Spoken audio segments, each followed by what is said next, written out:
There isn't a specific kind of stock. You already know what you do. You're just waiting until you're sure you won't screw it up.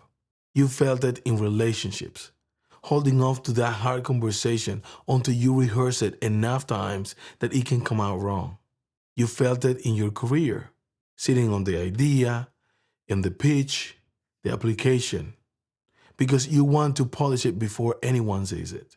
You felt it as a parent, putting off that conversation your kid actually needs because getting it wrong feels worse than having it at all. But you felt it on the other side of that too. The time you had to end something for your own sake, fast, and it still wrecked the other person.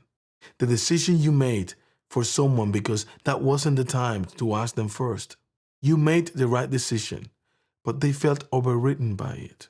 Because acting fast doesn't just carry the risk of getting it wrong. Sometimes it means getting it right for one person and wrong for another in the very same moment. When you move fast to help somebody, you don't usually see what it costs while you're doing it. You just see the person in front of you and the clock, and you make the call. That's not the mistake.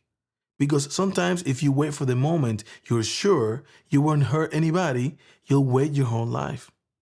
And the person who needed you today won't get you at all. Here's what actually goes wrong. You help. It works. And because it worked, you never go back and ask what it cost the person you helped. But if you end up hurting someone in the process, don't pretend it didn't happen.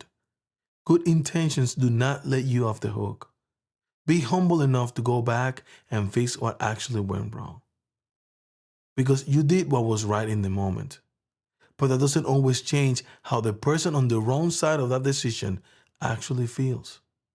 So, acting takes courage. It does. Going back takes humility. We live in the middle of 100 small moments like this every week. Fast decisions, good intentions, people affected by choices they never weighed in on. Picture what changes if going back becomes normal. We stop defending our decision the second someone tells us they are hurt by one. We start asking the people close to us what our fast calls actually cost them.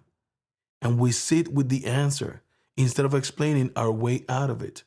The people who trust us with the big, fast decisions keep trusting us, not because we never get it wrong, but because they know we'll come back for the truth, not just the outcome.